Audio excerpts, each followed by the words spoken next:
Estamos de volta com Tudo de Bom nesta quinta-feira, que é o Dia Mundial da Voz, né, Fabíola? Exatamente, que é o instrumento essencial para todo mundo e para quem trabalha com comunicação principalmente. Aqui no estúdio, a gente conversa agora com Jeová Amorim, que é fonoaudiólogo.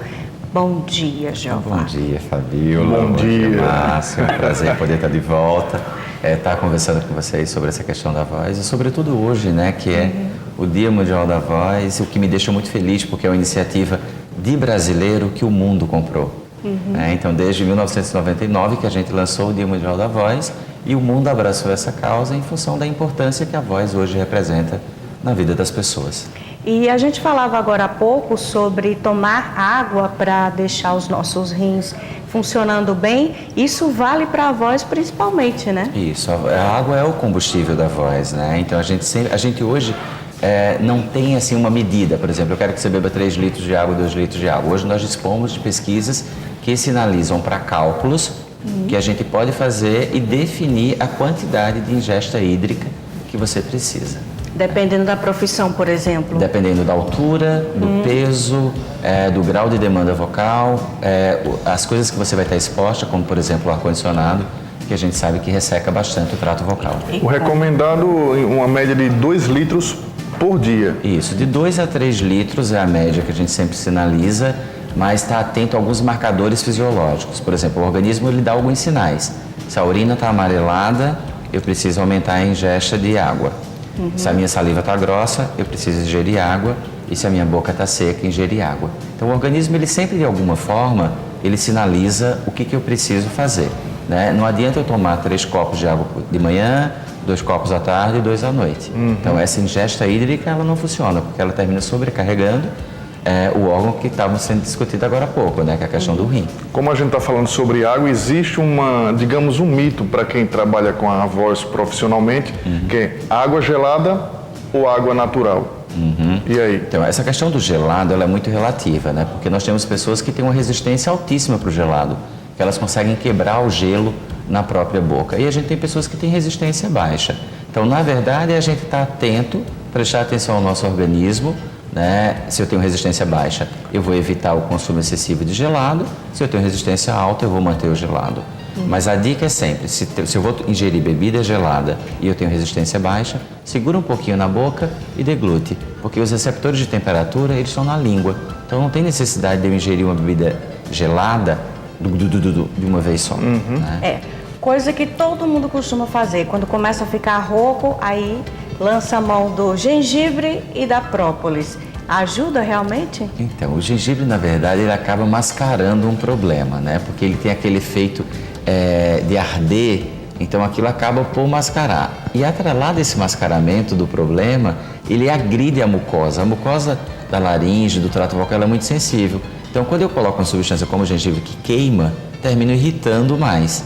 E eu não sinto na hora que eu faço uso por conta dessa anestesia transitória. Então, o gengibre é um grande mito. Na verdade, ele acaba prejudicando a função vocal. Porém, em contrapartida, se eu estou com um problema de garganta, eu estou com um problema sério de garganta, faringite, amidalite, tomar o chá de gengibre antes de dormir, apenas antes de dormir, ele vai ajudar nesse processo de recuperação, que é o que a gente faz com os cantores em situações de emergência vocal. Maçã é bom para a voz? Então, as pessoas sempre me perguntam isso. Na verdade, se eu tiver com uma voz alterada, se eu tiver disfônico, eu fizer uso da maçã e eu for observar minha voz após o uso da maçã não vai acontecer absolutamente nada. Então, a maçã, ela não melhora a voz. Ela ajuda o quê? A limpar o trato vocal. Então, se eu tenho um pigarro muito persistente, por conta de acúmulo de excesso de secreção na boca, a maçã ela vai me ajudar, mas a maçã, ela não melhora a voz. Qual o maior erro por parte das pessoas com a voz? A gente tem tem mania de fazer isso e isso não é legal. Eu acho que dentre os abusos vocais, esse é o mais frequente e é o que gera o maior problema, né? Então, ele é o precursor do calo na prega vocal ou dos nódulos de prega vocal. Porque quando eu faço eu coloco essas 2 pregas vocais em atrito, né? E se é uma coisa persistente, isso vai vir a gerar o calo ou o nódulo de prega vocal. O ideal, se eu tenho esse pigarro persistente, não é só beber água que ele vai desaparecer. Então, hoje a gente entra com as nebulizações, né? O indivíduo tem que fazer nebulização em dias alternados ou dependendo do grau do pigarro, todos os dias durante 10 minutos com soro fisiológico. Porque a única forma de água chegar à prega vocal é em forma de vapor.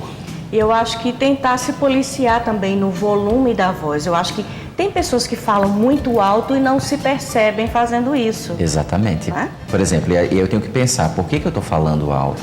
Eu estou falando alto porque eu tenho uma perda auditiva ou eu estou falando alto porque o universo de pessoas que eu convivo, elas se comunicam sempre utilizando a educação do grito, né? Que é o falar mais alto. Então eu tenho que estar atento a observar o que está acontecendo. Então se eu começo a falar alto de uma hora para outra, provavelmente eu devo estar com uma perda auditiva.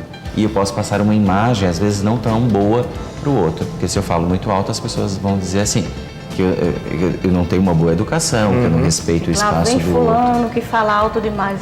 Pois é, vamos evitar porque ele fala muito, eu saio com o ouvido doendo, então... Um mito ou uma verdade que o limão com mel ajuda a garganta, ou, digamos, a voz fica mais limpa pela manhã?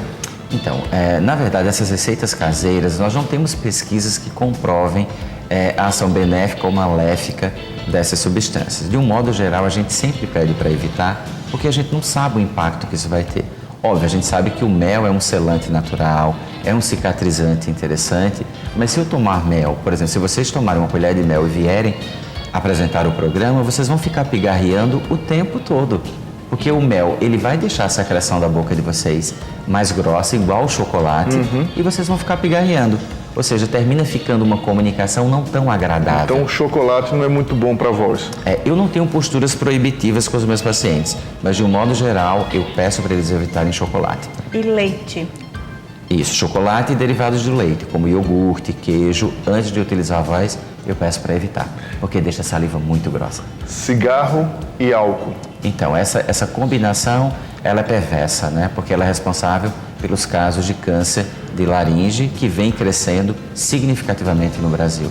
Então, embora a campanha nossa, o Dia Mundial da Voz, não tenha o objetivo de chamar a atenção para o câncer, mas sim para orientar a população para ser amigo da própria voz, o cigarro e o álcool eles podem gerar esse problema. Ok, Jeová, mais uma vez, muito obrigada pela presença, pela orientação, e a gente conseguiu tirar aí muitas histórias do mito, o que é verdade, né? Muito bom. As pessoas costumam fazer isso em casa, como ele falou, as receitas caseiras da vovó. Vai gargarejar, pegue água com sal, coloque vinagre que fica perfeita a voz, e por aí vai, A gente né? já sabe que não funciona, né?